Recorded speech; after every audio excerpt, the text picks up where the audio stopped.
we see governments leaders in our country from BGMEA, they are very scared, they are blaming government for failing the negotiations with the Americans. How do you see as an entrepreneur, as a commentator and as a journalist? Well, thank you, Mr. Kanchal. Let me first add on, we were talking, Norman was mentioning the RMG industry of Bangladesh, and of course, our top 300 companies to invest in America, and whether the top 300 companies in America would invest in us. That is, of course, a relationship that should be built in the coming days. And not just that, if you look at RMG, a close competitor to Bangladesh in that industry would be Vietnam. Every now and then we see both of these two countries focusing on their RMG exports elsewhere. But say for the current tariff, it's at 35%, while Vietnam has negotiated that to a bracket of 20 to 25%. What that will do is, if you take a product like a pair of jeans or a piece of clothing, a t-shirt, for example, it would become at the consumer end a cheaper option would be the Vietnamese apparel in comparison to Bangladesh, as the rate of the tariff is high. And that is where the leaders of our BGMEA is also concerned that in the upcoming days, our RMG industry in competition with other RMG industries in other countries would face a shock due to this tariff. So this is why most of them are scared. And not only so, Donald Trump, even yesterday in a NATO, with the NATO Secretary General Mark Rutte, he also mentioned that he used trade as the means to stop an escalatory war between India and Pakistan. So Donald Trump's diplomacy, definitely trade is one of those issues.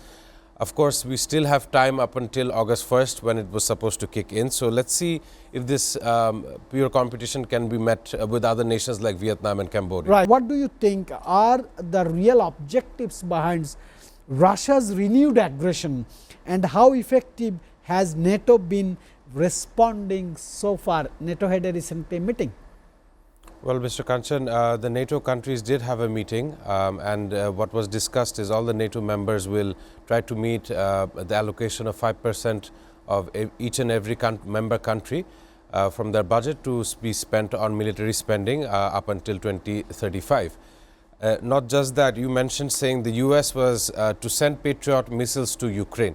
That is the headline, but in my research and journalism, I would say the US is testing Patriot missiles and its effectiveness in the warfield. Now, one of them active warfield happens to be Ukraine and Russia.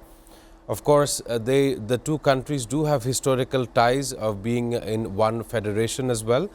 And not only so, you must take the power dynamic between Russia, China and North Korea.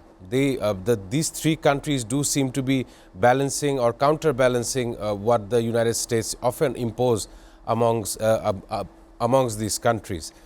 Not only so, right now the fighting is still escalatory, and almost 30% of the Ukrainian eastern side has been taken by the Russian forces as well. So still early to see. There is no stop to this war. Of course, Donald Trump said 50 days, which would nearby the first week of September. And also, you know, the General Assembly, UN General Assembly is set to be around that date. So maybe he's trying to stop this war before such an assembly can take place. Dr. Milan says United Nations should take a strong stand on this particular. I just give you one news. The Gaza war has now taken over 58,000 lives according to the reports, with Iran's president even injured during an Israeli strike.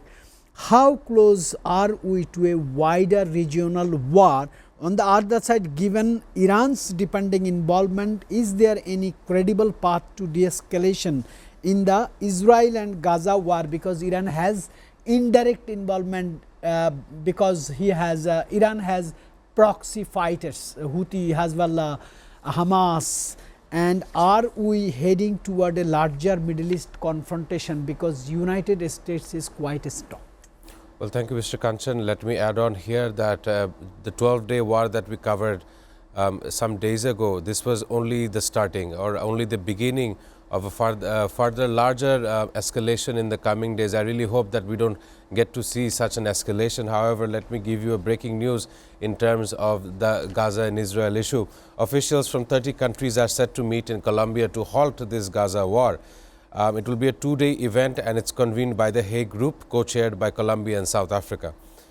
Francesca Albanese, UN Special Rapporteur on the Palestinian territories, will preside over the news conference later today. So we now see a drastic meeting taking place between the 30 nations will be there. Condemnation of the Gaza escalation will definitely be on the agenda. So it's not just the UN, as you said, trying to stop this issue. Other entities are now coming together to stop this gruesome war. Of course, the death toll now is arriving at 58,000 and this number is growing every day. Even on the show, we started with 54,000 casualties and that number has now arrived at 58,000.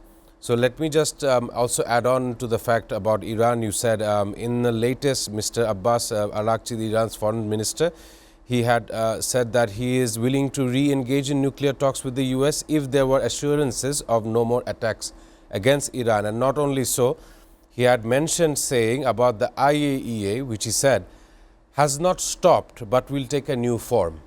So this is another part of the Iranian government to understand what kind of intentions the IAEA actually has on its programs.